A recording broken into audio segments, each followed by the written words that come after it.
Hello learners, welcome to NET JRF Gurukul channel. Myself Sangeeta Khare, I welcome all of you. Let me give you a brief introduction of this channel. It has been long awaited project of Dr. Anil Karbande, founder of this channel. He first time felt in 1993 that there is no proper guidance and coaching platforms available in India which can cater a need of all aspirants of NET JRF.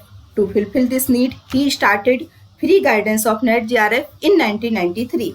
It's a long journey for him, but due to limitation of resources, he could reach to a very limited number of aspirants. To reach maximum number of learners across the country to provide quality content, we decided to start our YouTube channel, and I feel fortunate enough to be associated with him. Today, I am going to explain topic inductive reasoning. Let's consider a basket full of balloons. Let's consider a basket full of balloons. We randomly get a balloon from basket that is red in color. एक basket है, मान के चलते हैं. Here we are going to consider that there is a basket and that is full of balloons. And I और बी we randomly get a balloon from basket that is red in color. एक balloon वहां से pick किया जो red था colour में. We have taken second balloon from basket that is also red in color. We have examined couple of balloons of red color from basket. Second balloon लिया वो भी red color का था. Couple of balloons लिए जो observe किया वो red color के ही आए. Based on above observation, one can generalize an idea. एक ऑब्जर्वेशन किया, यहाँ पर एक पैटर्न बन गया. कैसे? एक बास्केट थी जिसमें बैलून्स थे. हमने एक बैलून लिया जो रेड कलर का था. इंसिडेंटली सेकंड बैलून लिया वो भी रेड कलर का था. फिर कपल ऑफ बैलून्स को एग्जामिन किया तो रेड कलर के ही आते हैं.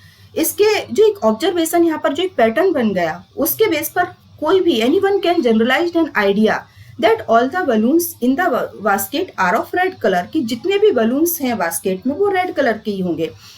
That is moving specific to general. इसको क्या बोलते हैं इस पूरी प्रोसेस को? इसको बोलते हैं स्पेसिफिक से जनरल की तरफ जाना. और ये स्पेसिफिक से जनरल की तरफ जाना, इसी सिद्धांत को, इस प्रिंसिपल को इंडक्टिव रीजनिंग बोलते हैं. मीन्स आपने एक स्पेसिफिक एक स्टेटमेंट क्रिएट हो गया वहां पर कि बास्केट थी, एक पहला बैलून रेड, दूसरा बैलून रेड, और जितने भी बैलून हमने ऑब्जर्व किए हैं वो सब रेड कलर के निकले और एक पैटर्न बन गया.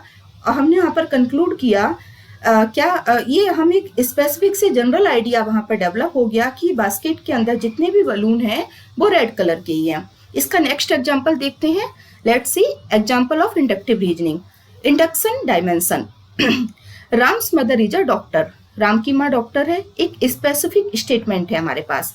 Ram's father is a doctor. Ram के फादर भी डॉक्टर हैं. एक दूसरा स्पेसिफिक स्टेटमेंट हुआ. इसके बेस पर, इसके आधार पर, based on first premise and second premise के बेस पर हमने कंक्लूजन ड्रॉ किया. Therefore Ram is a doctor, कि राम भी डॉक्टर है. एक जनरल कंक्लूजन हुआ. अभी हम इसको कनेक्ट करेंगे फर्स्ट अपने उस explanation say that I have taken कि एक बैलून था पहला वो रेड था, दूसरा बैलून लिया वो भी रेड था. जितने बैलून मैंने वहां पर चेक किए वो रेड थे. तो एक हमने पैटर्न बनाया, एक स्पेसिफिक से एक जनरल की तरफ कंक्लूड किया कि बास्केट के अंदर हमने ये मान लिया कि जितने भी बैलून है वो रेड कलर के. यहाँ पर ऐसे ही जो दो स्टेटमेंट हमने यहाँ पर रखे हैं. फर्स्ट स्टेटमेंट बोलता है कि राम की मदर डॉक्टर है. सेकंड स्टेटमेंट बोलता है कि राम के फादर भी डॉक्टर हैं. इन दो स्टेटमेंट के एक ऑब्जर्वेशन पर एक पैटर्न बन गया कि उस फैमिली में सब डॉक्टर हैं. तो हम कंक्लूड कर सकते हैं कि राम भी डॉक्टर है. एक जनरल कंक्लूजन हमने यहाँ पर डेवलप किया. तो statements 1 and 2 are logically true. यहाँ पर फर्स्ट और सेकंड स्टेटमेंट लॉजिकली ट्रू है बिकॉज दैट इज डेफिनेटली कि राम के मदर भी डॉक्टर है, राम के फादर भी डॉक्टर है. बट कंक्लूजन जो है वो स्टेटमेंट के आधार पर लॉजिकली तो ट्रू है बट रियलिस्टिकली मे और may not be true. Means we don't know कि राम कैसे मान सकते हैं कि जिसके पेरेंट्स डॉक्टर हैं उनके पैटर्न के आधार पर हम यहाँ पर कंक्लूड कर रहे हैं दैट इज लॉजिकली ट्रू. मान लिया कि ऐसा हो सकता है बट मे और may not be true realistically. Ram can be doctor or can not be. So principle हम यहाँ पर देखेंगे इंडक्टिव रीजनिंग के जो सिद्धांत है, किस तरीके से इंडक्टिव रीजनिंग डेवलप होती है. सबसे पहले हम क्या करते हैं? We observe something, we create a pattern, we generalize something and we develop a theory. किस तरीके से? जैसे हमने बलून के एग्जांपल्स को यहाँ पर बताया है. We will see it's more explanation. 3 steps of inductive reasoning. First step is generalizing and making hypothesis. एक जनरलाइज किया, एक हाइपोथेसिस बनती है. कैसे होता है? First observe the statement. हमने 2 स्टेटमेंट को ऑब्जर्व किया कि राम की मदर डॉक्टर है, राम के फादर भी डॉक्टर हैं. We develop a pattern. एक पैटर्न बन गया यहाँ पर कि उस फैमिली में जो की रोल है, पेरेंट्स डॉक्टर हैं. Looking for similarities and differences, हमारे दिमाग में एक पैटर्न बन गया. नेक्स्ट हमने एक जनरलाइज किया दीज ऑब्जर्वेशंस को, एक जनरलाइजेशन किया. Then we form a hypothesis. फिर हमने एक टेंटेटिव आइडिया डेवलप किया कि राम भी डॉक्टर होगा.